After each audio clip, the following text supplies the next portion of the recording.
La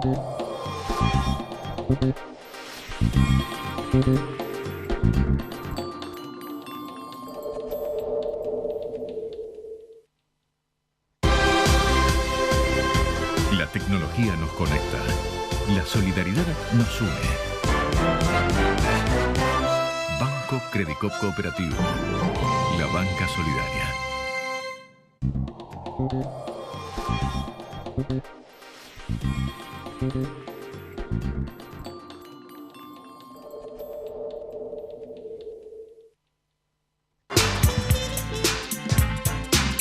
¿Qué tal? ¿Cómo les va? Bienvenidos a esta nueva edición de La Cultura del Trabajo.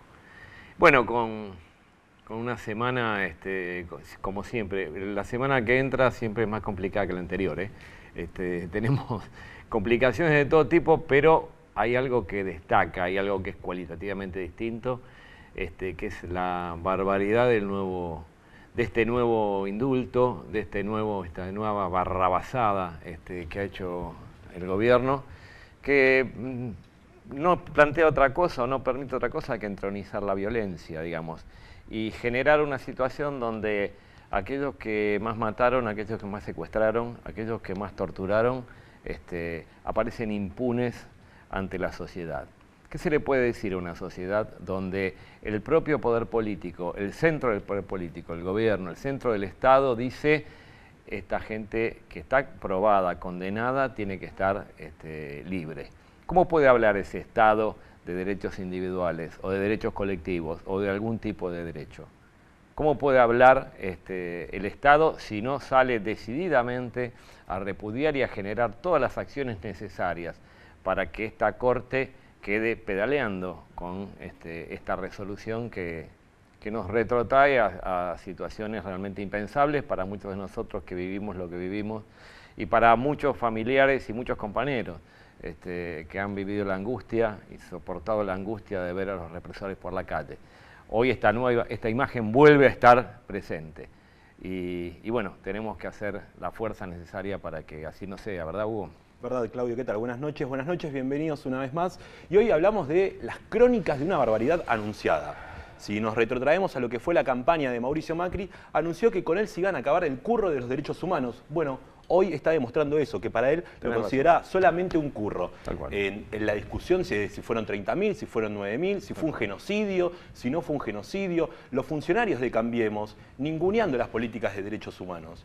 Y también tenemos que hablar de Milagro Sala presa, ¿no? La contraposición de esto que está pasando. Milagro Sala tras las rejas pagando el precio de la inclusión y los dictadores, ¿qué podemos decir? El beneficio de la represión, que es lo que estamos hablando en este momento. Es una contraposición muy fuerte y muy delicada. Estamos hablando de instalar y reinstalar la impunidad. Reinstalar la impunidad. Y eso es un mensaje muy claro a la sociedad, independientemente de las formas que haya adquirido reinstalar esa impunidad. ¿Qué significa? Y que aquellos que más matan y más reprimen y más cometen violaciones tienen el beneficio de estar libres y de compartir la calle con cada uno de nosotros. Por eso las invitadas que hoy tenemos, que están directamente relacionadas, ¿no, Estela? ¿No? Estamos en esta... Bienvenidas, la verdad. No sabemos cómo... realmente no... A ver, ayúdennos a empezar esto porque es un momento difícil. Muy fuerte. Muy fuerte para nosotros. La que prefiera, digo. Bueno, la verdad que es como vos decís, uno empieza a buscar palabras, porque faltan las palabras y decís hasta dónde y hasta cuánto van a avanzar, ¿no? Había algunas cuestiones que teníamos como la convicción de que era difícil retroceder de algunos lugares en los que se había avanzado y me parece que Cambiemos dice que ese cambio en un sentido de retroceso no tiene límites y de hecho este fallo nos lleva a puntos previos a la derogación de las leyes de impunidad en la Argentina, ¿no? 20 años nos está retrotrayendo. Y digo Cambiemos porque lo asocio a este clima de época que se construye muy rápidamente en un año y medio, que se liga a una mirada que tiene en general el gobierno respecto a los temas de derechos humanos, que son desde retirarse o prácticamente no accionar en relación a la proactividad que tenía el Estado para que se juzguen los delitos de lesa humanidad, y a acompañarlo de cuestiones como decir esto, ¿no? El curro de los derechos humanos, poner en cuestión las cifras. Y algo que a mí me impactaba mucho cuando se conoció el fallo del 2x1 y escuchábamos a una víctima directa del represor que quedó en libertad por este fallo.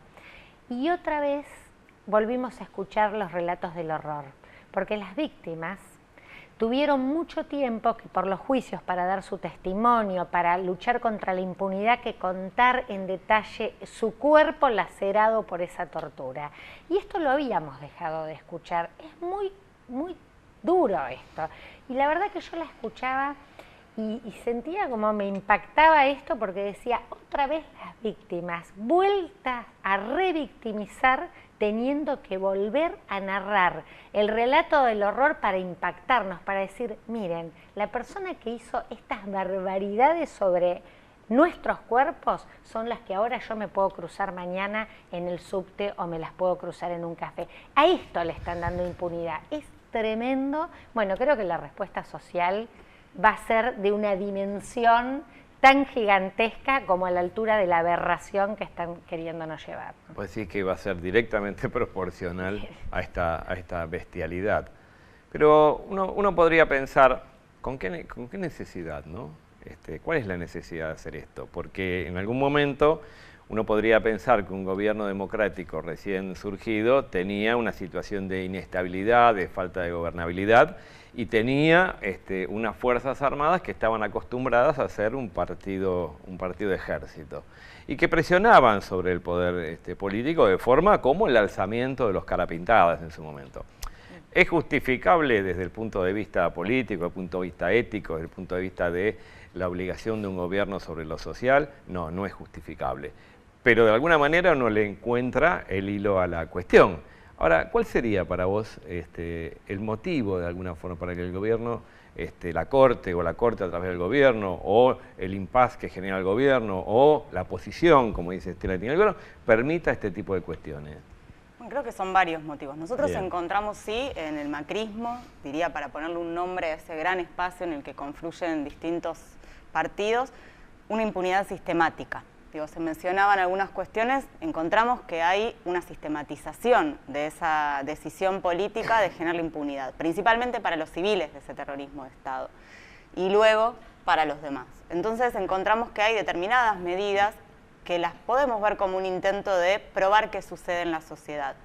Lo pérfido con su negacionismo, Gómez Centurión, encontramos el retiro de una coquerella a civiles desde la Secretaría de Derechos Humanos de la Nación de Claudia Bruja, es decir, distintos pasos que encontramos que generan el medir el impacto. Claramente, lo que encontramos en particular con este profundo retroceso, que es el intento de liberar a los genocidas, porque entendemos que van a ser de la parte el todo y que ya hay distintos pedidos en todo el país, es el de volver a proponer, como decía recién Estela, una sociedad casi democrática, porque nosotros estamos encontrando hoy que fundamentalmente, como decía recién Estela, los sobrevivientes han dado su relato para aportar las pruebas, para reconocer a los culpables y para concientizar no solamente a nuestro país, sino al mundo entero. Y hoy vuelven a relatar ese horror, vuelven a tener que decirlo, vuelven a ser puestos en duda por un gobierno, y eso es lo más grave.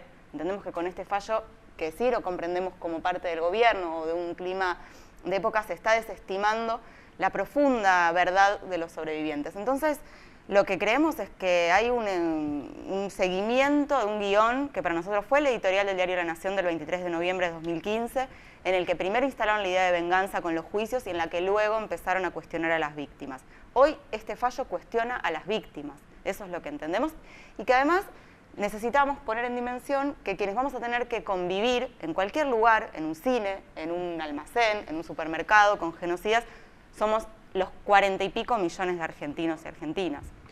¿No te parece que de alguna manera hay un mensaje también muy fuerte a la sociedad, que es que aquellos que, si vos luchás por tus derechos, si vos militás, si vos te interesás por la política, si vos pensás que las transformaciones políticas y sociales van de la mano del accionar colectivo, cuidado, porque estos tipos están están libres.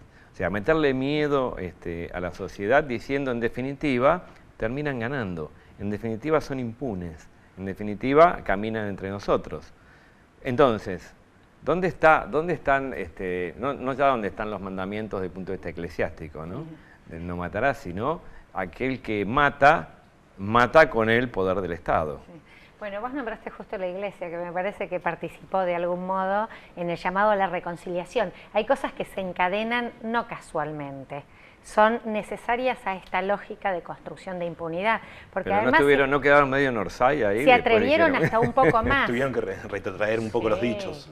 Bueno, pero es como que, viste, corren tanto el arco, que después, bueno, viste, prueban. Ellos prueban. Mientras tanto, además, mientras que vos salís y respondés a esto, ellos avanzan recortando derechos en otras cosas, porque además hasta lo tienen totalmente teorizado. Vos cuando empezaste decías, una semana más, y estamos como esta semana peor que la anterior, y es como lo que nos pasa de manera constante. Pero yo quería ligar a tu primer pregunta, respecto a decir, hay varios por qué pasa esto, pero hay algo que tiene que ver con un sistema económico que se empezó a implementar. ¿Cuál fue el objetivo final del genocidio que se instala en Argentina a partir de marzo del 76? Implementar un modelo económico liberal de saqueo de los recursos naturales, de la riqueza, de la distribución de la riqueza. El 75, no olvidemos que fue el momento de mayor distribución de la riqueza en la Argentina.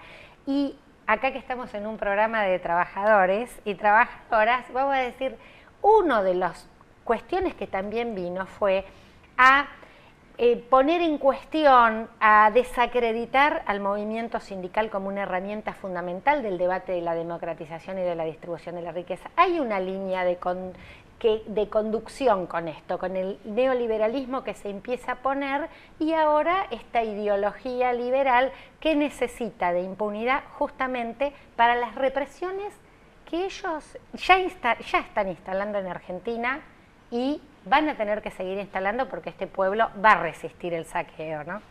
Lo que no se puede aplicar por consenso viene... Bueno, precisamente, perdón, el 24 de marzo estuvo sentado acá un trabajador de ATE, Eduardo Nasif, denunciando que en el Ministerio de Ambientes y Espacios Públicos de la ciudad se echaron a 2 trabajadores por movilizar el 24 de marzo, por adherirse a la convocatoria que estaba amparada por ATE, por notas formales. Bueno, Horacio Rodríguez Larreta los echó por marchar el Día de la Memoria. También recordemos, ¿no?, que quisieron hacer un feriado móvil el Día de la Memoria, que el año pasado Macri derogó el decreto que le quitaba la fuerza, que nombraba como comandante en jefe al presidente de la Nación. Son todos guiños que se van dando. El decreto estuvo firmado por Alfonsín en el 84. Hugo, entonces no es un decreto del kirchnerismo y no es algo político. Empieza a hilar, ¿no? Uno empieza a hilar y dice, claro, los 2 miembros de la Corte que quisieron nombrar por decreto votaron para este lado.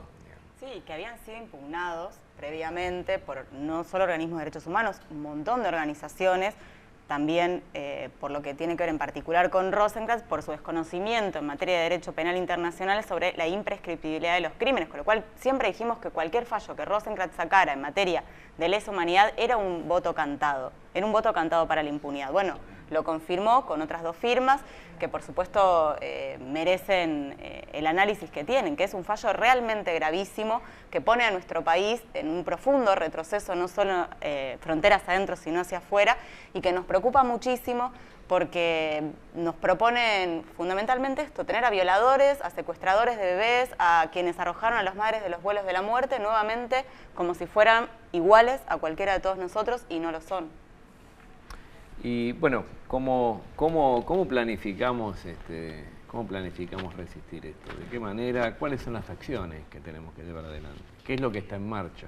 ¿Qué se está haciendo? Sí, mira, yo quisiera ahora contar algunas de las cosas que ya son inminentes, porque mañana las tenemos, pero también tuvimos un escrito del Alto Comisionado para los Derechos Humanos de las Naciones Unidas para el Cono Sur, en Calcaterra, que fue clarísimo en relación a decirle a la Corte Suprema, ojo, porque ustedes se están apartando del derecho internacional, un derecho que para la Argentina es del rango constitucional más alto, porque es constitucional, digo, porque está ratificado por Constitución. ¿Por qué no explicas un poco más eso? Y porque esto es, digamos, nosotros tenemos una pirámide de derechos y la ley que es y esa pirámide tiene que ver con mayor y menor jerarquía. Las leyes de menor jerarquía no pueden violar o vulnerar la de fundamental, que es la Constitución. Todos los tratados de derechos humanos han sido incluidos a la Constitución a partir de la reforma del 94. Y el estándar de derechos humanos internacional señala que los delitos de lesa humanidad son imprescriptibles y no tienen el tratamiento de otro tipo de penas. Esto se lo recuerda el alto comisionado porque además lo refiere en relación a un antecedente que ya hizo hace un mes y pico la Corte, que fue plantear que la interpretación, a la Corte no le cabían la interpretación de los fallos del Sistema Interamericano de Derechos Humanos. Y le dijo, guarda, porque ustedes no pueden con legislación interna cambiar la normativa del derecho internacional. Esto ya lo hizo con fallos que además fundamentan tanto Rosencrantz como Rosati, que tienen una visión muy restrictiva de la aplicación del derecho internacional y lo tienen en escritos previos, por eso los promovieron. Así que claramente ya tenemos además los organismos internacionales diciendo, ojo, Argentina, lo que van a hacer con esto. Y bueno, estamos movilizadísimos mañana. Mañana va a ser una plaza y todos sus alrededores, porque esa plaza... Sí, no podemos ya hablar de una plaza, esto va a ser toda una zona. Diagonales, y en particular desde la CTA, las madres han llamado a llevar como en los hombros y los organismos un pañuelo blanco, porque en algún momento todos estos alrededores levantaremos ese pañuelo para que se vea desde arriba, bueno, que todos somos los 30.000, que son 30.000 y que no vamos a dejar que avance la impunidad. Y desde la CTA en particular estamos llamando al mediodía, a las 12 del mediodía, a tribunales a coser y cortar nuestros pañuelos que nos vamos a llevar después a la marcha. Así que bueno, con mucha expectativa por esto y porque se va a seguir, digamos, ya hay muchas respuestas, ¿no?, en torno a denunciar lo que han decidido. A partir de las 12, ¿no?, en la Valle Talcahuano. Sí. La Valle Talcahuano, sí, acá nos están llegando los mensajes. Horacio de Villa Ortúzar, espero que Macri se vaya pronto, es terrible lo que está haciendo, es un retroceso en mayúsculas. Soy jubilado y ya no puedo vivir.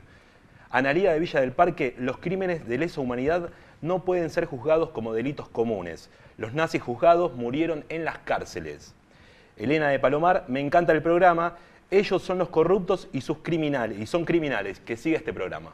Me gustaría, si se puede aclarar, con esto que decían, en todo el país va a haber marchas, movilizaciones y actos, y además se han sumado ya en otros lugares del mundo, con lo cual ya es internacional el repudio a este fallo. Va a haber movilizaciones mañana en la Ciudad de México, en Barcelona, también en París, es decir, ya tenemos distintos puntos y en particular el acto en la Plaza de Mayo que convocamos también desde los organismos con un gran sector de organizaciones sociales, políticas, sindicales y también sectores que hasta ahora no se habían unificado en una convocatoria con los organismos y esta vez lo van a hacer entendiendo que realmente una unidad es necesaria.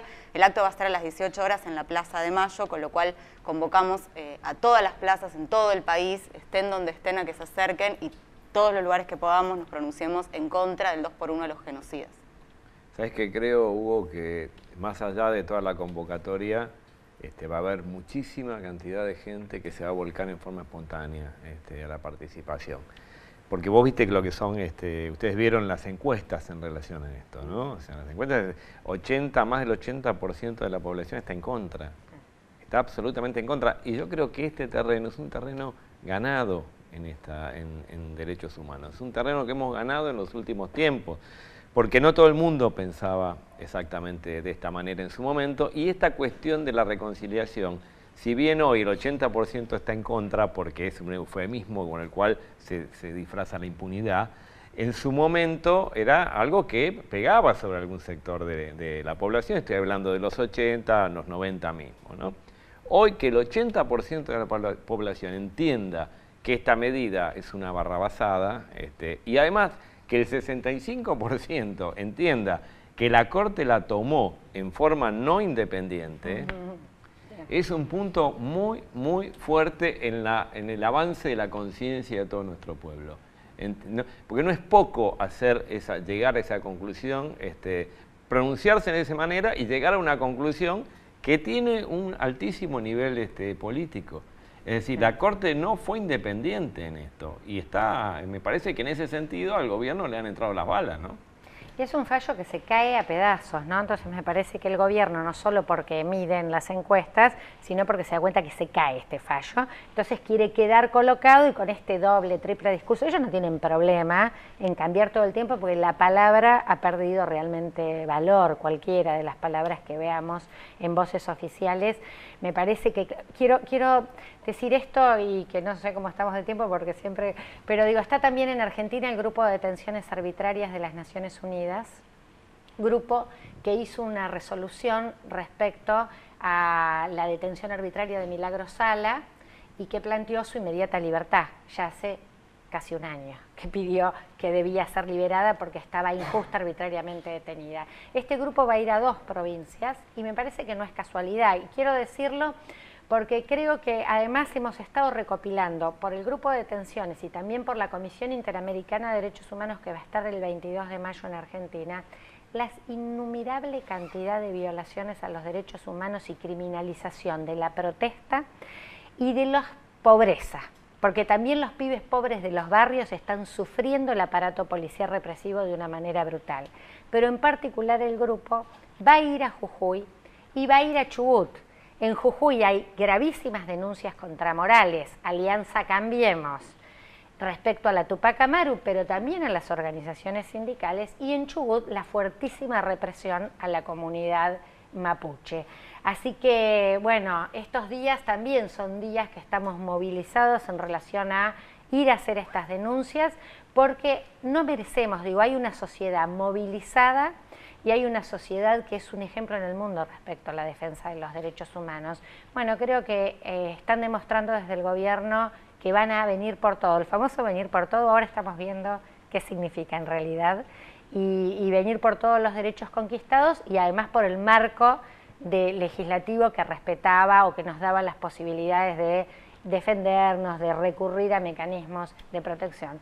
Bueno, estamos alertas en relación a esto y movilizadas y denunciando en este caso al grupo de detenciones. Y esperamos, y además otra aclaración que ellos mismos han hecho, vienen a la Argentina a revisar el cumplimiento de sus resoluciones, no a revisar sus resoluciones. Por lo tanto, están verificando que no las han cumplido y esperamos que así sea su declaración antes de irse del país. Sí, aclaremos que el motivo de la visita es porque en octubre, cuando sacaron el fallo y ordenaron la inmediata liberación de Milagros Sala, Gerardo Morales y Mauricio Macri dijeron que el fallo no era vinculante, que solamente se trataba de la opinión de un grupo de trabajo. Lo que le respondió el presidente de este organismo es que no es así, es que ellos se basan en los pactos internacionales que tienen jerarquía constitucional de nuestra Constitución para que la liberen. Bueno, a raíz de esto fue la invitación, entonces, ¿y qué va a pasar? Bueno, nosotras esperamos que sea muy contundente también lo que ellos respondan. Entendemos, hubo manipulaciones, digamos, hay un interés del gobierno de presentarlo como que en realidad ellos vienen a ver y el gobierno le va a demostrar que bien detenida está. Esto está descartado, ellos en realidad vienen a ver el cumplimiento de sus resoluciones y vienen a ver otras situaciones, no solo la de Milagros Sala, las situaciones de las cárceles en la provincia de Buenos Aires, que son de larga data las denuncias que tienen respecto a las condiciones inhumanas, arbitrarias de muchas detenciones, este abuso de la prisión preventiva, este código penal selectivo, ¿no?, que castiga la pobreza y que y en este caso además es un código penal que se utiliza, como en el caso de Milagros Sala, para encarcelar oponentes. Bueno, es tremendo esto porque directamente vulnera derechos básicos, así que nuestra expectativa como comité, además de Milagro que participamos, es seguir creciendo en esta denuncia internacional, que además ahora en la Unión Europea también están dándole un premio en esta visita que también Cristina está haciendo allí, a Milagros Sala, un premio simbólico en parte del reclamo de su libertad. ¿Qué dice el Congreso sobre esto? Sobre el fallo. Sobre el fallo. En estos momentos se estaba todavía tratando, hay algunos proyectos que tienen que ver con el poder declarar desde el Congreso la nulidad del 2x1 a genocidas, con lo cual se estaba tratando de llegar a una unificación de estos proyectos. La verdad es que el debate fue hasta el ratito antes que me vine para acá bastante arduo. muchos diputados estuvieron interviniendo, hubo provocaciones también por parte de la Alianza Cambiemos. ¿Por qué provocaciones? Porque digo, me parece que lamentablemente, como decíamos, este es un fallo del macrismo y entonces eso se traduce a todas sus instituciones. Realmente hemos visto exposiciones en defensa del fallo y que vuelven a poner en boca de diputados tal vez algunas acusaciones para los organismos. Las madres, las abuelas están en el recinto, algunos nietos también, algunos sobrevivientes, familiares. Es decir que creemos que tiene que haber una respuesta del Congreso, que mañana vamos a llegar a una plaza con la posibilidad de decir que el Congreso estuvo a la altura de la historia y fundamentalmente rescato en particular algunas intervenciones que tienen que ver con nietos que hoy son diputados, que fueron elegidos para representarnos ahí y que justamente explicaban que esto no tiene que ver solamente con un genocida como Luis Muiña que fue beneficiado con el fallo. Eso tiene que ver con que apropiadores de niños puedan estar. Y me gustaría solamente agregar que también han hecho una gran operación mediática para hacernos creer que estos señores son unos pobres viejitos y nadie se jubila de genocida. Claro. Entonces, quienes hoy salen a la calle y sistemáticamente violaron a mujeres y hombres en centros clandestinos, se robaron a sus hijos, los asesinaron, lo van a seguir haciendo porque esa es justamente lo que ellos decidieron hacer desde el Estado, lo que defendieron hacer, y eso se llama terrorismo de Estado, aunque Mauricio Macri le diga guerra sucia. Claro, pero además, vos pensás que van a pensar los compañeros de armas, otras fuerzas represivas, van a decir, acá están, estos son el símbolo de que se puede hacer lo que se hizo y están caminando por la calle y los podemos invitar a tomar algo si queremos. Dos cositas, Claudio, antes de irnos. Sí. Primero, este es un fallo que no tiene mucho para analizar, está todo a la vista. Pero si alguno tiene dudas, fíjese quién lo celebra. Algo que celebre Cecilia Pando, voy a estar de la vereda de enfrente todos los días. Y algo que le duela a Estela de Carlotto, que le duela a Tati Almeida, a Eve de Bonafini, voy a estar acompañándola. Esa es mi postura, por eso desde la cultura del trabajo decimos no olvidamos, no nos reconciliamos y no perdonamos. No te quepa duda y llamamos a todos, toda la audiencia, a todos los compañeros a participar en el día de mañana de las marchas y bueno, dar un no rotundo a esta barbaridad donde pretenden imponernos el miedo y tratar de anular toda nuestra accionar para recuperar y mantener derechos. Nos vemos en la próxima de la Cultura del Trabajo. Gracias.